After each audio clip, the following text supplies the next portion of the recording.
Today's episode is titled Fact Checked: 32 Facts About Seth MacFarlane.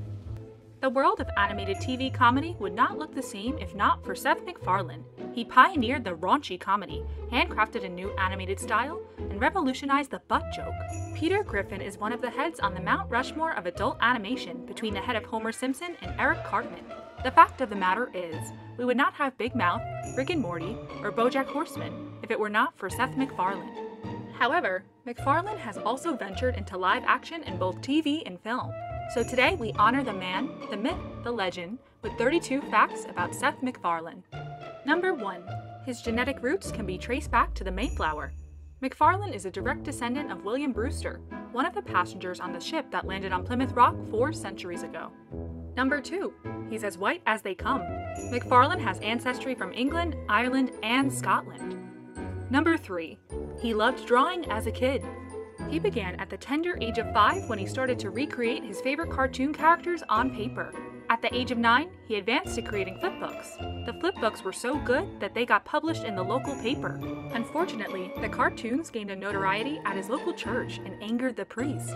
But this foreshadowed the no holding back and sorry not sorry attitude of his work later to come. Number 4. He graduated from RISD. MacFarlane got his degree from the Rhode Island School of Design. At the beginning of his college career, he wanted to work for Disney.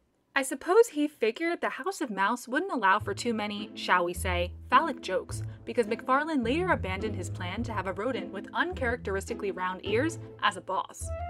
Number 5. The name of his production company is a reference to his time at RISD.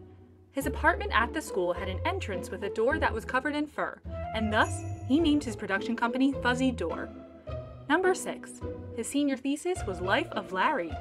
Many people credit Life of Larry as being Family Guy before Family Guy was a thing. The cartoon featured a man interacting with his anthropomorphic dog. Parallels can be drawn between the short and Peter and Brian's relationship in MacFarlane's defining work. Number 7. He's worked in kids' cartoons.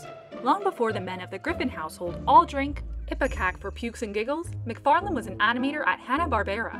You wouldn't think the man who pioneered Family Guy would be able to work on children's programming, but as it turns out, he had the capability to stop drawing characters with ball sacks for chins long enough to animate several family-friendly programs, such as Johnny Bravo and Dexter's Laboratory.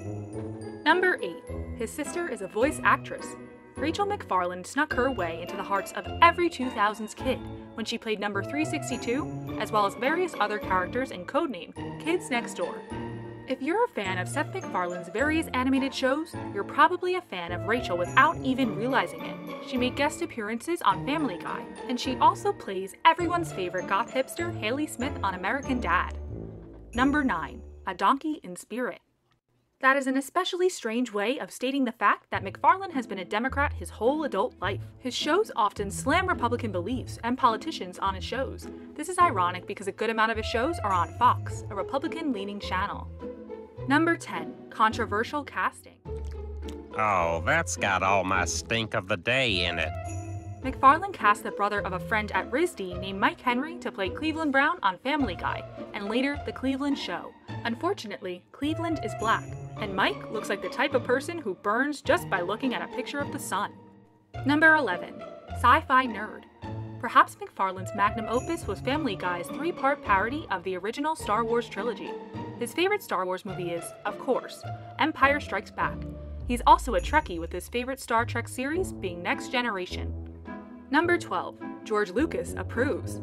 Seth MacFarlane could have hung up his animator's hat for good when George Lucas told him he was a huge fan of Family Guy, and therefore it was fine for him to parody his movies.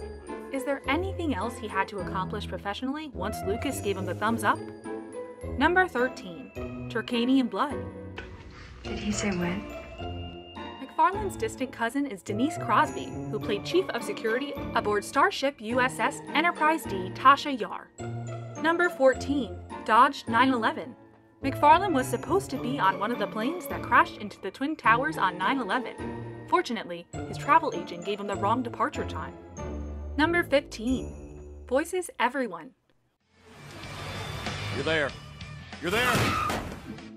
I couldn't hear you. The radio was too loud. MacFarlane voices Peter, Brian, Stewie, and a smattering of non-Griffin family characters on Family Guy. Number 16. Peter's voice.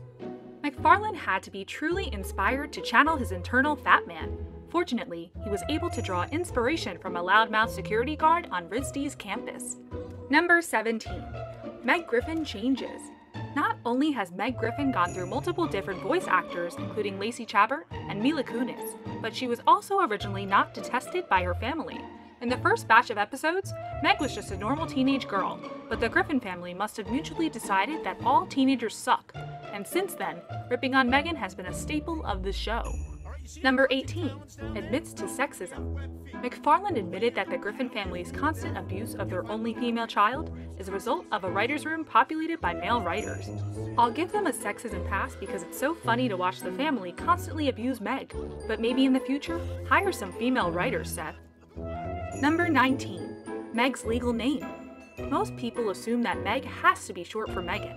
In reality, Peter altered her birth certificate so legally, her name is Megatron. Number 20. Speaking of which. Chris's full name is Christopher Cross Griffin. This is what happens when you let Peter Griffin name your kids. The man has the IQ of a goldfish, and the attention span of a goldfish who dropped out of kindergarten. Number 21. Brian Griffin is Seth MacFarlane. Stewie, come on. You don't know how to use that thing. Brian is the only character in any of MacFarlane's animated shows that MacFarlane uses his natural voice for. Brian also shares MacFarlane's atheism and his liberal views. Number 22. Want to see Family Guy uncut? When episodes air on Adult Swim, curses aren't bleeped out, and sometimes deleted scenes are reinserted into the episode. Number 23. A less nerdy voice changes everything. I mean, I think we all agree that there was a drop-off sometime in the 4th season.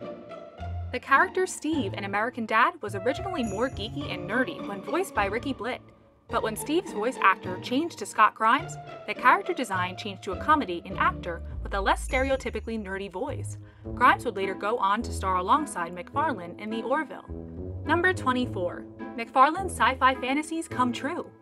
Patrick Stewart plays the recurring role of Avery Bullock on American Dad. Stewart is of course better known for his role as Jean-Luc Picard in the Star Trek universe. At the point Stewart accepted the role, we would all understand if Seth screamed like a little fangirl. Number 25. Plot Inconsistencies. We can give MacFarlane a pass for this one. When you've been working on a show for as many years as Seth's been working on American Dad, slip-ups are unavoidable. In the episode Camp Refugee, Stan turns a refugee camp in Africa into a summer camp. A couple of seasons later in Ricky Spanish, a child from Africa moves into the Smith house, to which Stan responds, "Does this mean Africa is real?" Number 26. MacFarlane's passion project. MacFarlane achieved every Star Trek nerd's dream when his show The Orville was picked up by Fox. The show is a sci-fi space-age dramedy that basically serves as a love letter to Star Trek. Number 27. The Orville is nostalgic. Okay, maybe it's understandable because the show was made in the 21st century, but it still feels weird that characters are always referencing Dolly Parton and Kermit the Frog in the 25th century. Of course, Parton has made a major cultural impact and Kermit has done frog stuff, but it's still strange. Number 28. Living the Dream. A huge number of episodes of The Orville Season 1 were directed by people who have starred in movies and TV shows in the Star Trek canon. I guess Seth doesn't agree with the old saying, "Don't meet your heroes." Number 29. One Man's Work. MacFarlane is credited as the sole writer on the majority of episodes on the first season of The Orville, and 8 out of the 12 episodes in the second season. I know this show is your dream, Seth, but maybe think about taking a chill pill. Number 30. Cast old friends. Charlize Theron and Liam Neeson were both stars in MacFarlane's Western comedy, A Million Ways to Die in the West. Years later, the two of them also showed up as guest stars on The Orville. Number 31. Good singer. Seth began recording musical albums in the early 2000s. Given his other work, I assumed all his musical work would sound like Peter Griffin burping into a microphone, but his albums are all serious musical endeavors. Number 32. Science buff. Well, at least one would have to assume that he is, given that he executive produced Neil deGrasse Tyson's show Cosmos, A Space-Time Odyssey.